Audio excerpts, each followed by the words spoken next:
It's our final playoff preview show, and we are on upset alert. Which contenders should be the most worried in round one? Will Luka Doncic feast on Rudy Gobert? Will Franz put the clamps on Jason Tatum? Which player matchup will be the deciding factor? And the Bucks get a major update on star Damian Lillard. That's all today on Locked On NBA.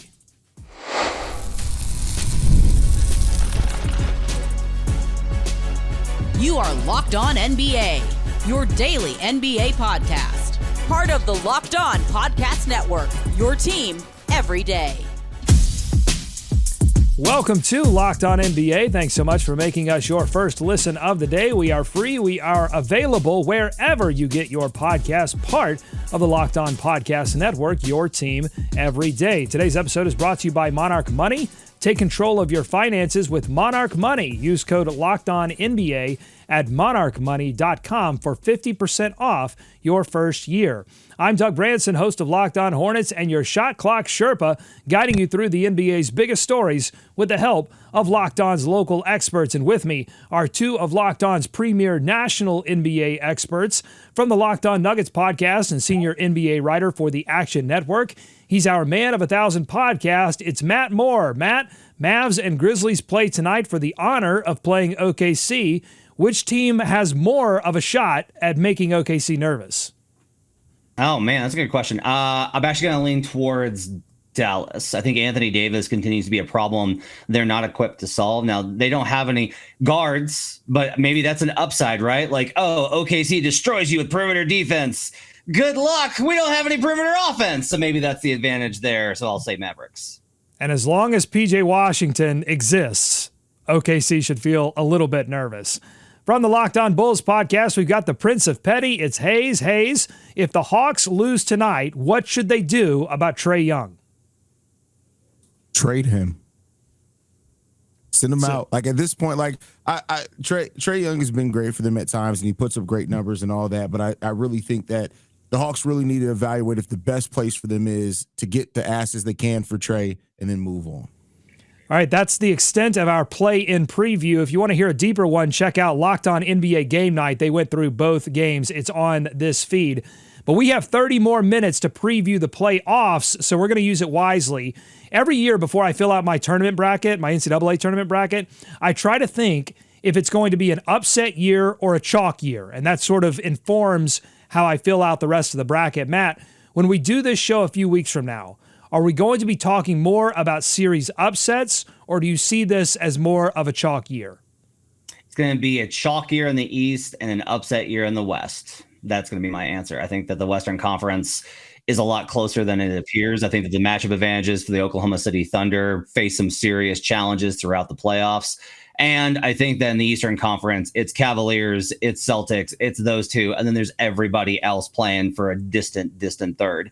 But in the West, I'm expecting a lot of upsets depending on how you define that, which we'll get into in a bit.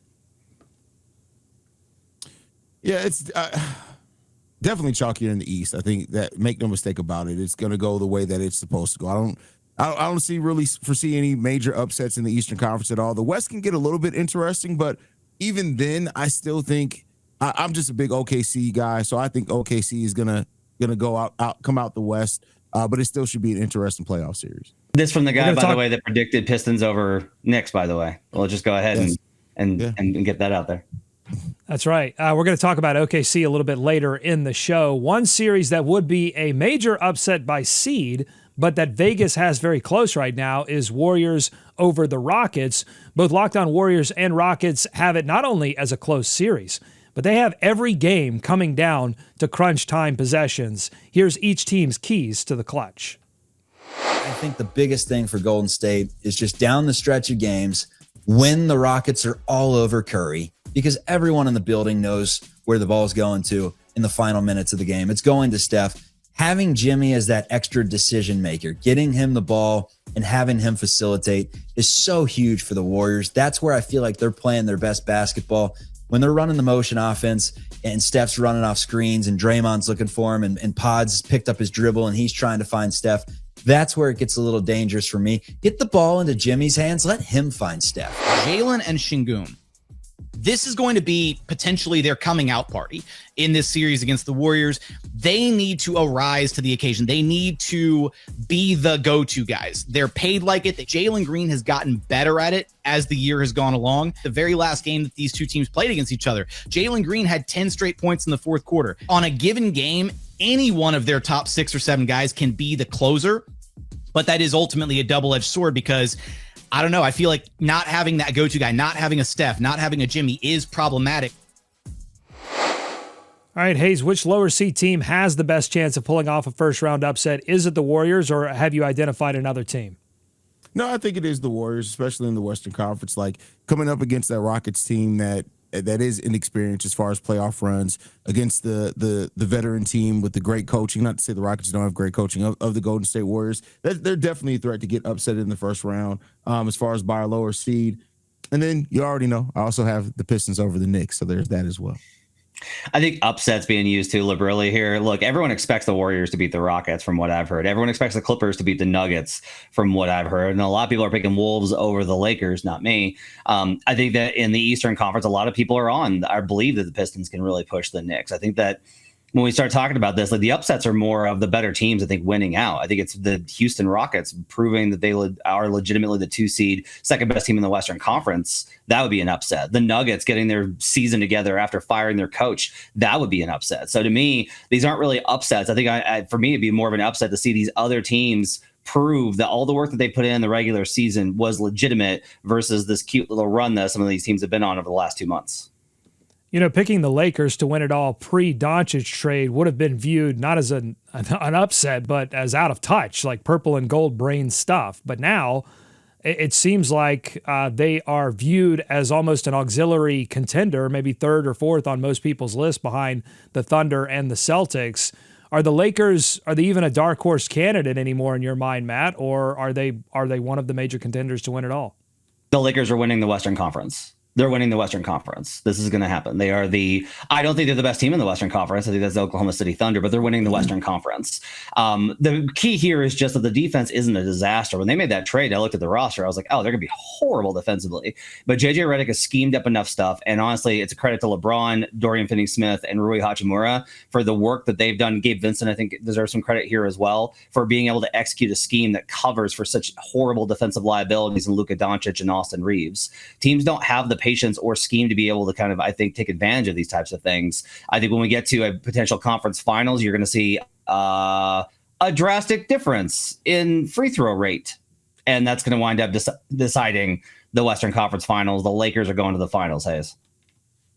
Wow. I don't have that, but if they do, it'll be a great run. I don't think they're going to get past the OKC Thunder now. Luckily, they do sit in the place in the brackets to where they can avoid the Thunder until the Western Conference Finals. But I just look at the Thunder's defense. I think it's way too good. I think regardless of how much better the Lakers defense has been than expected, coming up against having Chet Holmgren, having Isaiah Hartenstein, and what they're going to be able to do, I just don't know if I trust Jackson Hayes in their interior defense enough in a case like that. But you know, we'll see. It'll be a great run if it does happen. It'll be a fun run, and I'm down for anything that causes more people to hate Nico Harrison. So I'm all for that.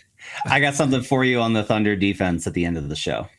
Okay, great. Yeah, hold it, because we are going to talk about Thunder here in a minute. But on the Lakers, it feels like they're in a win-win situation, right? I mean, obviously, if they win it all, they're in a win situation. But outside of like losing in the first round, if they lose at any point in the playoffs, they're just going, the story will be, well, they're transitioning into the Doncic era, right? Yeah. It's all roses for the Lakers. There's no downside. Like, just unbelievable. Not Pelinka. Do not give that man credit. Harrison. Like, it's just absolutely incredible. This is why you should never, ever, ever, ever, ever, ever, ever, ever, ever, ever trade with the Los Angeles Lakers. Well, the Hornets tried and they failed. So maybe that was a blessing in disguise. I'm not sure. I have some other rapid fire. Will it be an upset questions? The Cavs winning the championship. Would that be, I guess that's an upset at this point, despite how dominant they were in the Eastern Conference and in the regular season, right, Haize? No, I wouldn't say that it's upset. Like, yeah, I mean, you don't put them up there with the OKC Thunders of the world and things like that, but like they've been so good offensively and defensively, and they've done it without Donovan Mitchell needing to go like nuclear a lot like they have in the past. Like, and that's still there. I still think that Darius, Garland, Evan Mobley, one of these guys are shaped up to have an amazing playoff run. So I wouldn't say that. I wouldn't consider it an upset. Plus, we always get that random Eastern Conference team that wins the title, even though. Can you say random with the season that the Cavs have had? No, but I still think the Cavs have a chance to win the title. Matt, do the Cavs have the most bulletin board material right now heading into the playoffs? Are they the most disrespected team of sort of your top tier teams?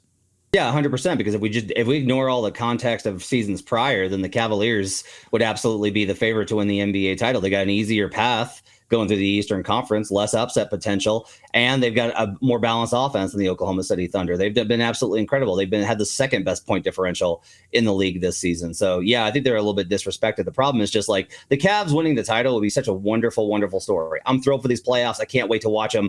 We're not getting that kind of story. We do not get that kind of feel-good story, so we're not going to get the Cavaliers winning the title. All right, rapid fire. Matt, upset, not an upset. Bronny James plays a single minute in the Wolves series. Not an upset, because there's got to be at least, I think all these games are going to be close, and they never are. There's got to be one game where like the Lakers offense just blows out the Wolves, and it's such a wide disparity that Bronny gets some playing time. But man, am I curious to see this. I actually want FanDuel to put up odds on will Bronny James over under 0.5 minutes played in the NBA playoffs. Haize, upset, not an upset. Neither Dylan Brooks or Draymond Green get suspended for getting a technical foul. I don't know if it's I'd be upset if that doesn't happen. Come on, for the entertainment part of it. Like, one of them has to get suspended for at least one game, right? Come on now. Matt, upset, not an upset. Final one. Scott Foster will have 0 playoffs disasters. It would be an upset, but it's going to happen. He's going to be fine. The league knows the deal here. Everybody's got to get the ratings up. No bad blemishes in officiating. Scott Foster, 0 officiating disasters. All right, coming up, we're going to move from upsets to matchups. Which player matchup are Matt and Haize most looking forward to in round 1? Plus, the Bucks are looking forward to getting Damian Lillard back. That's all ahead. Locked On NBA. Today's episode of Locked On NBA is brought to you by Upwork. Scaling your business requires the right expertise at the right time. With Upwork, you can find specialized freelancers in marketing, development, design, and more, experts that are ready to take your business to the next level. Upwork connects you with top freelance talent across IT, AI, web development, marketing, and more. Whether you need an extra hand for a project or a long-term partner, Upwork makes hiring simple and affordable. This is not the only podcast that I produce, and occasionally I need some help with editing. Upwork connected me with a freelance expert who delivered incredible results. Posting a job is free, it's simple, and within a day, I had multiple qualified candidates to choose from. Visit Upwork.com and post your job for free today. That's UPWORK.com, Upwork.com, to connect with top talent and grow your business now. More Locked On NBA ahead. Thanks for making Locked On NBA your first listen every day. Your favorite NBA team has a free and daily newsletter. Go to LockedOnDaily.com, subscribe, and stay up to date with local expert analysis. James Harden, when asked about the Clippers having lots of good ISO players, said this, quote, "It's needed. We win over Denver. Denver knows us. We know them. After game 2 or 3, the plays don't matter anymore. It's about one-on-one, go get a bucket, who is guarding who. For us, we've got a handful of guys who can do that," unquote.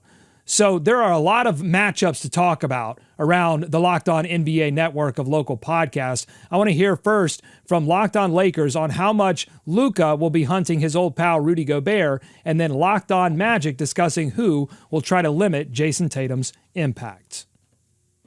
Able to use Rudy's strengths before his weaknesses can become a problem. Can Minnesota make him an issue on the offensive glass so that the Lakers have a lot of trouble playing him off the floor or playing him into mismatches or any of that stuff? Or can the Lakers take advantage of those? They are going to be hunting. When you have LeBron, Austin Reeves, and Luka Doncic as ball handlers and potential pick and roll partners. They're going to be hunting for him. Franz Wagner typically takes the best perimeter player. Like, it would not shock me if he's got the call on Jason Tatum. Certainly they'll feel comfortable with him on Jalen Brown, despite being 6'10", a little bit bigger. Everybody is bought in. They're going to play physical. They're going to hit you. All right, Haize, you heard from the Locked On Magic podcast, the Locked On Lakers podcast. You heard from James Harden. These matchups matter, particularly deep into a playoff series. What are the player matchups you are most looking forward to in round one?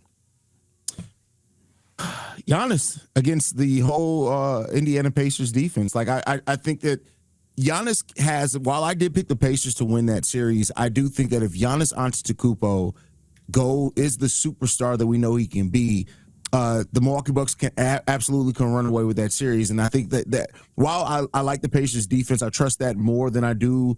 I trust the Pacers offense more than I do the Milwaukee Bucks defense. But depending on what rhythm Giannis gets in, and if he doesn't let anybody stop him, that could be absolutely huge.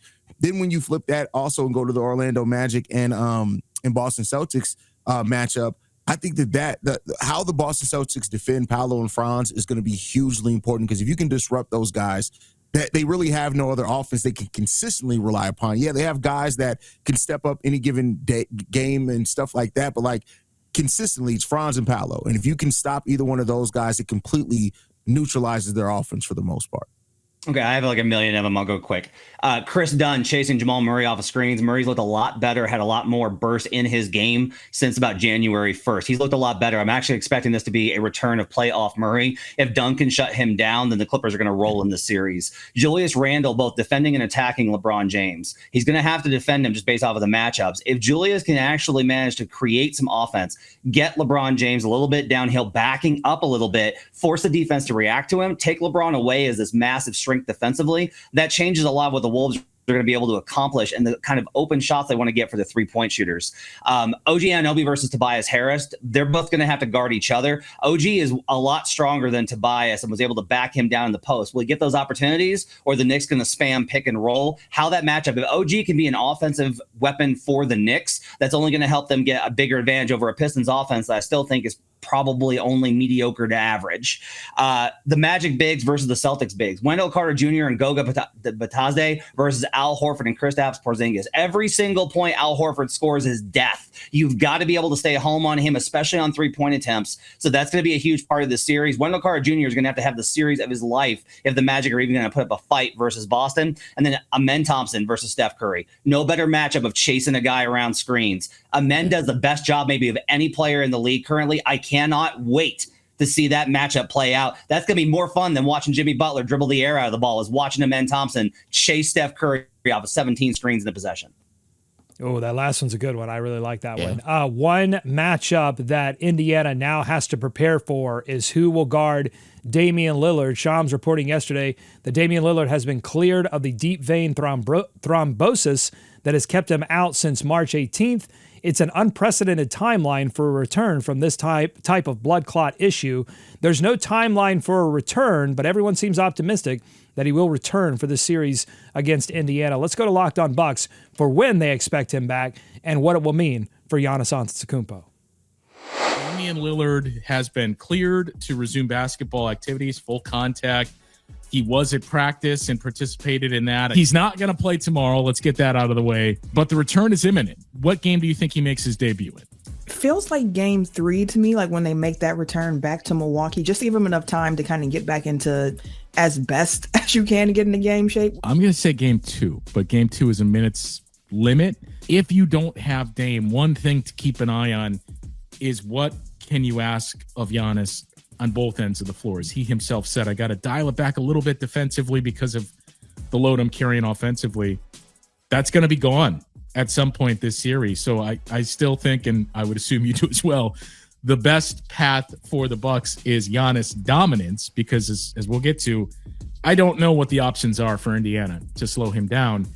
But it does also, some of those matchups where if Giannis is on Pascal Siakam, once especially Dame is fully up to speed, that means, okay, he can give a little more defensively. Anyone have any reservations about how quickly Damian Lillard is coming back? I mean, these types of issues have kept players out for entire seasons. In the statement that the Milwaukee Bucks released, they were focusing on just the sheer amount of evaluation that went into this decision. But anyone have any reservations about how quickly he's coming back? I find it unlikely that Dame probably hasn't gotten his own medical consultation to confirm this. I think the team probably did its own work because they would be at liability were something, God forbid, to happen. And then Dame's almost definitely gotten his own. So no, I don't have a lot of concerns about it. But again, hashtag not a doctor. Yeah, I mean, it raises some red flags. But to Matt's point, I mean, I'm not a doctor. And you would think that before they clear him for something this serious, that they are going to make damn sure that there's no risk of anything else going down. So, yeah, just it throws up some flags, but you know I'll go forward with a little bit of pessimism, but you can't play around with players' health, so I don't think the NBA would do that. Most teams would never put a player out there in a risk to hurt themselves or risk their future earnings, and also the Boston Celtics exist. Bucks head coach Doc Rivers called his return a godsend, but the Bucks went 10-4 in Lillard's absence, including an 8-game streak to end the season. Should the Pacers feel worried or hopeful that Lillard returns to the lineup for this series, Haize? I mean, they should definitely be excited about it. I mean, going 10-4 without Dame is great and everything, but in the playoffs, you need to win individual matchups, and Dame is one of those guys that can win those individual matchups. And so they should be very happy to have Dame back. So the Bucks are happy to have Dame back. Pacers should be worried. Matt, you're shaking. Pacers should absolutely be worried. Yeah. Nope. I love the Pacers here. I think the Pacers can make a run. I love the Bucks here. I think the Bucks can make a run in these playoffs. If Dame comes back, I'm out.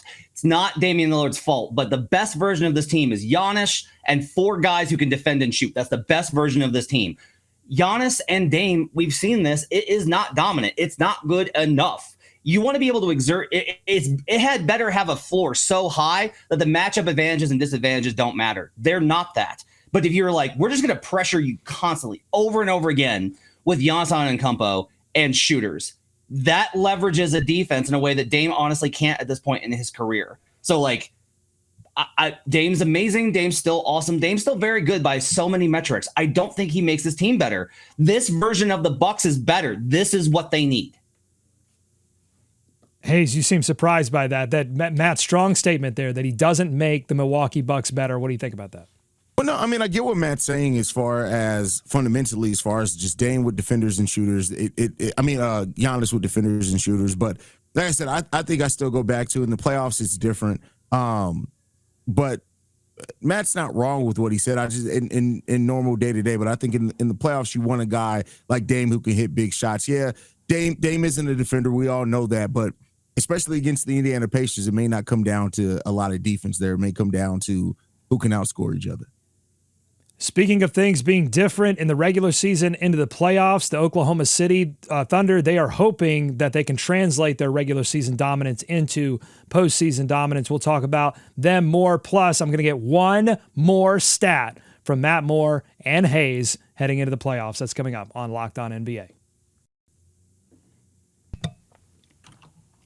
Today's episode of Locked On NBA is brought to you by our friends at Monarch Money. Ever check your bank account and wonder, where did all my money go? Between dining out, online shopping, entertainment, NBA playoff tickets, it's easy to lose track. That's where Monarch Money comes in, your personal CFO, giving you full visibility and control over your finances. Monarch Money isn't just a budgeting app. It's a complete financial command center with all of your accounts, your investments, and your spending in one place. You can go beyond just managing money and start actually building wealth. When I started using Monarch, I realized just how much I was spending on streaming services. Spoiler alert, it was a lot. But now I budget smarter and I save more. I watch a little less too. I mean, that might be healthy. The best part is I don't have to use multiple apps. I just use Monarch to check my finances, track spending, and plan out my long-term goals. Take control of your finances with Monarch Money. Use code LOCKEDONNBA at monarchmoney.com. Take 50% off your first year. 50% off. That's monarchmoney.com. Code LOCKEDONNBA for half off your first year. More Locked On NBA ahead. Thanks again for making Locked On NBA your first listen every day. Locked On NBA Game Night on this feed. They're going to be recapping both of the play-in games that are happening tonight. Make sure to check that out. They're also going to be recapping over the weekend as well. The OKC Thunder still do not know who they will play in round one. They're waiting on those play-in results. But Rylan Stiles of Locked On Thunder is confident that it will be over. The series will be over in 4 or 5 games either way. But is he as confident that the Thunder can make the leap from regular season dominance to postseason dominance? Let's find out. The only other reservation you can have for this team is that 3-point shooting. And to me, it's a situation where if you want to still hold that over their head of, last year with a completely different rotation and a completely different context, they couldn't hit their threes. Sure, because technically they could not go in this year too. And then we just clutch onto that of like, oh, these guys can't hit threes in big moments. But they also could just make them. They also could just see them go in because the context changed. The spacing of this team has changed. The way that they set up those threes have changed. It's all changed. It's all new. So I think that Inexperience is a catch-all for stuff like that. For, okay, this is a young team. Can Case and Wallace, can these young guys step up and hit their shots? And they either will or they won't. But to me, that's like the biggest swing factor of all this, because if this team is hitting their threes, they're going to go to the NBA Finals and they're going to have a really good chance to win the championship. It's a make or miss league, baby. One constant from last year to this year is Shai Gilgeous-Alexander. Last season, one of the storylines in that Dallas series that I remember was the lack of shooting from SGA's teammates and how that allowed Dallas at times to slow SGA down, particularly late in games. Will there be a repeat of that this season, Matt? Or do you see that happening to another star player this season? Which star player is most likely to be taken away early in the playoffs? That's a good question. I don't want to say it's going to happen, right? Because I think it depends on how good those guys are at being able to beat those kind of coverages. I think Anthony Edwards is going to see a ton of blitzes in the series. I think the Lakers are going to be like, anybody else can beat us. Jaden McDaniels, feel free. Julius Randle, go on ahead, buddy. Anybody but Ant, I think, is going to be the strategy for the Los Angeles Lakers. So that would be mine. The other one I would keep an eye on, Darius Garland has had a phenomenal year, but he has had 2 rough playoffs in a row. If they take away Donovan Mitchell, what happens, Haize? Ooh, I mean, you got to hope that it's either Garland or Evan Mobley that steps up tremendously, because if they take away Mitchell, that's ugly. It's real ugly. Real ugly. What other matchup or what other star players do you see, Haize, being taken away in these series? Jalen Brunson. I think that Jalen Brunson is definitely on a threat to be taken away on both sides of the ball. Cade Cunningham is going to hunt him out on the off while he's on while Jalen Brunson is defending him. And then I think even on the defensive side of the ball, if they put Ashura Thompson on Jalen Brunson, if they can afford to do that, it's going to disrupt that whole entire offensive flow for the New York Knicks. All right, before we get to one more stat, I have one more sort of 30,000-foot big question about the playoffs as we get set to watch these series begin. You know, so many times we can boil some of these series down. Like, we can really get into the micro and talk about, the schemes and the adjustments that teams make. But a lot of times these series come down to some bigger ideas. Does a team go big or do they go small? How do they handle that? Experience versus inexperience. What do you think will be the most important battle talking point of these playoffs? Is it going to be, we've talked a lot this season about double big lineups from OKC. Is it going to be a big versus small conversation? Or is it going to be the inexperience of teams like OKC and Cleveland versus the experience of teams like Boston? Matt, we'll start with you. I think the biggest talking point might actually wind up being, fortunately, I don't want this to be the case, but might wind up being officiating. Like, if I'm riding the Lakers are going to make a run, then we're going to have a pretty broad conversation about how nobody can defend on the perimeter without fouling. Like, nobody's allowed to do it. You can't defend on the perimeter without fouling. And I think that's going to be a big case here. OKC is one of the highest foul rate teams in the league. If you're just able to get calls on them consistently, that's going to wreck a lot of what they want to do in terms of controlling the game and forcing turnovers. You look in the Eastern Conference. If you can't do anything to kind of deter the slips and screen action that the Celtics use, they're going to tear you to pieces. I don't want this to be the case. I want them to let them play, but I do think that there's a high chance that officiating and the way the game is officiated could be a big talking point going into the offseason. Over under on how many free throws we see in a series with Luka and Shai Gilgeous-Alexander in the series. Oh my God. Let's see. I'm trying to do that. 350. Could we get to 30 for each team? 60 a game? Yeah, that's just going to be ridiculous. Haize, what do you think? What's going to be the biggest storyline that we're talking about when these playoffs are said and done? Is it going to be experience versus inexperience? Is it going to be big versus small? Is it going to be something else? I think it's going to be the experience versus inexperience. When you look at, both the top two teams in each conference, with the Thunder and the Cavs, have some experience questions around them, especially with the teams that they're going to be facing off against. So I think that's going to be a big theme, especially if like the OKC Thunder do go to the finals. That conversation is going to be there basically in every single series they're going to be in. So I'd say the inexperience versus experience is going to be a big talking point this playoff run. And Matt, it's not just players, right? It's also coaching. I mean, Daigneault versus Kerr versus, you've got a lot of experience versus inexperience in terms of the adjustments that they're going to be making within the game and to the roster. I mean, I think you talk about the experience thing. I think that's a really interesting question, not for the Celtics, but the other way. We've got the Rockets and we got the Thunder. Thunder have one playoff run under their belt, one playoff series win under the belt. The Rockets have never been here. That's your top two seeds in the Western Conference. Like, that's a massive deal here. This is a first-time appearance for really those guys on this stage. So I think that's actually a really interesting question on the experience question, because they do have really experienced coaches. I think that's going to be an interesting way to kind of go about this. And if you're like David Ottoman, you just hand the clipboard to Jokic, right? I mean, that's the solution. If you're JJ Redick, just hand the clipboard to LeBron, right? Luka's in charge now. I'm sorry. Yeah, you're right. Okay, one more. I'm the captain now. All right, one more stat before we start our playoff coverage. Haize, we'll start with you. What's one more stat to send us into the playoffs?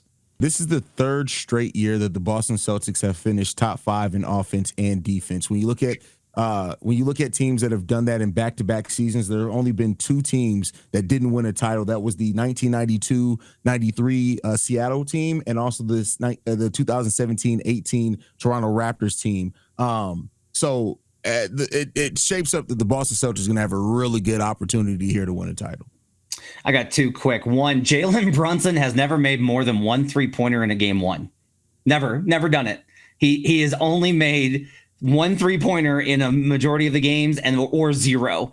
That's the insane. Craziest stat I heard over at my Action Network podcast Buckets. The other one, the Oklahoma City Thunder have the highest opponent 3-point rate in the league. They were number 1 in opponent 3-point percentage. After the All-Star break, they were 19th in opponent 3-point percentage. Keep a lookout. Wow. All right, my final stat is that this is the first time in NBA history, that all 3 of us will be covering the playoffs together. And I cannot wait. Yeah! If you like what you heard today, subscribe to Locked On NBA wherever you get podcasts, including on YouTube. Thanks so much for making Locked On NBA your first listen. Enjoy the play-in tonight. Enjoy the playoffs all weekend long. Be kind to each other, and we're going to see you right back here on Monday's edition of Locked On NBA.